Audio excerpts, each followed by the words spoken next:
Halo, halo, hai semuanya. Selamat pagi. Salam sejahtera untuk kita semua.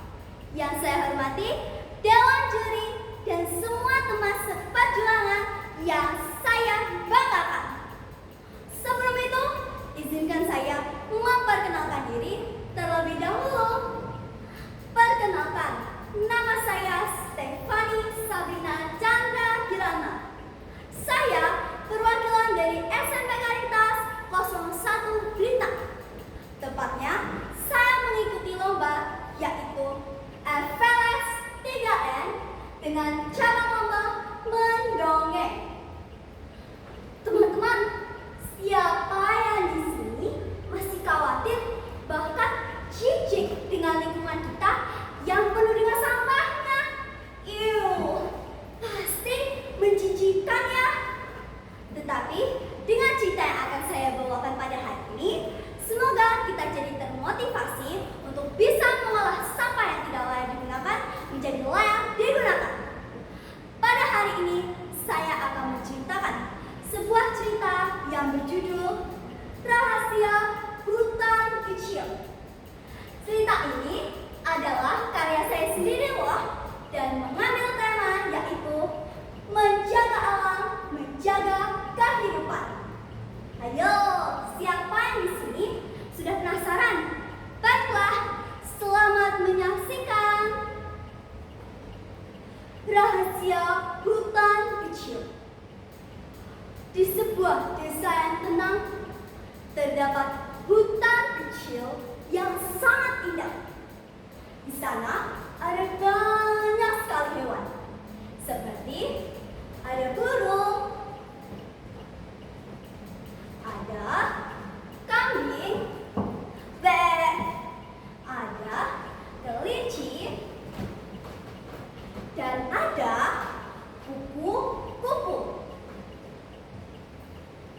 Ada dua sahabat yang bernama Haris dan Kimiko.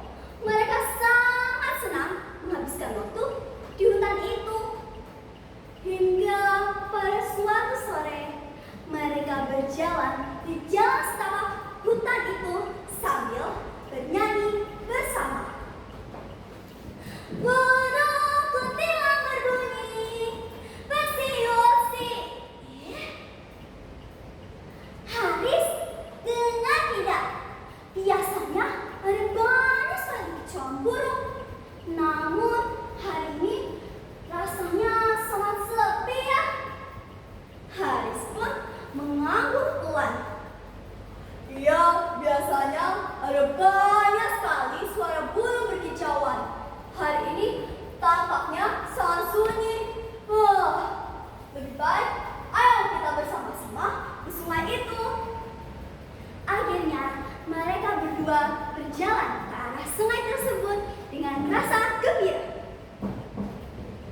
Namun rasa kegembiraan itu langsung hilang saat mereka melihat di sungai itu penuh dengan sampah, bahkan di tanah dan juga di semak-semak. Itu membuat Kimiko terkejut. Kenapa ada banyak sampah di sini? Tiba-tiba ada seekor kambing kecil keluar dari balik semak-semak dan mengagetkan Kimiko. Itu membuat Kimiko terkejut lagi. Kambing itu mengagetkanku saja. Namun Haris merasa ada yang tidak beres tentang hutan ini saat ini. Sepertinya hewan-hewan ini tidak nyaman tinggal di sini. Lihat, hutan ini sudah dipenuhi oleh sampah.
tempat tinggal yang layak.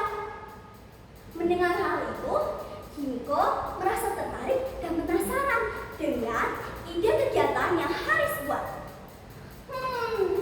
Idemu bagus juga. Aku suka itu. Jika mereka tahu bahwa hutan ini penting bagi mereka, pasti mereka akan menjaganya kok. Akhirnya mereka berdua pergi ke desa itu setelah beberapa hari kemudian.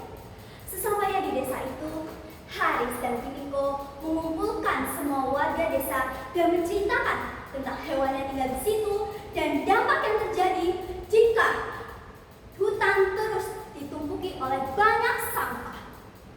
Dan semua warga pun merasa kecewa dan bahkan menyesal karena telah melakukan perbuatan tersebut.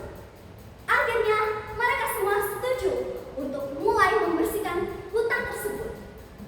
Mereka bergotong royong, ada yang membersihkan sisa-sisa sampah di daunan dan ada yang memunguti sampah.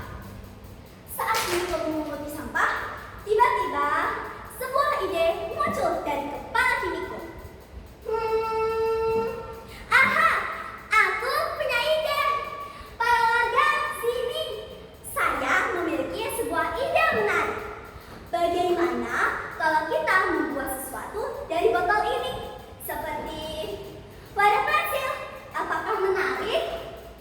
Akhirnya semua warga pun setuju untuk membuat karya dari botol bekas. Mereka mulai membuatnya bersama-sama dengan rasa riang dan gembira. Setelah itu, para warga tidak mau lagi mengotori hutan itu. Setelah beberapa hari kemudian, Himiko dan Haris kembali lagi ke hutan itu untuk melihat keadaan yang ada di hutan itu saat ini.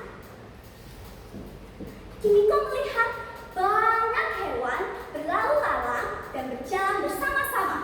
Ada rusa yang meminum air, ada kelinci melompat-lompat, dan ada kupu-kupu terbang di atas tumbuhan liar. Itu membuat Himiko merasa senang. Wah, Haris, lihat, hutan ini sedang merasa hidup kembali. Lihat, hewan-hewan ini sedang merasa senang kembali. Akhirnya, mereka semua senang dan tidak mau lagi mengotori hutan tersebut. Karena mereka tahu bahwa alam bukan sekedar tempat yang indah, namun adalah tempat tinggal bagi makhluk hidup lainnya. Jika alam rusak, kita bisa mengakalinya dengan cara yang mudah, seperti membersihkan, merawat, dan melestarikan apa yang ada di alam tersebut. Kita juga bisa membuat dari bahan-bahan bekas ini menjadi barang yang layak digunakan. Itulah cerita dari saya. Mohon maaf jika ada penuturannya salah, dan semoga cerita ini bisa memotivasi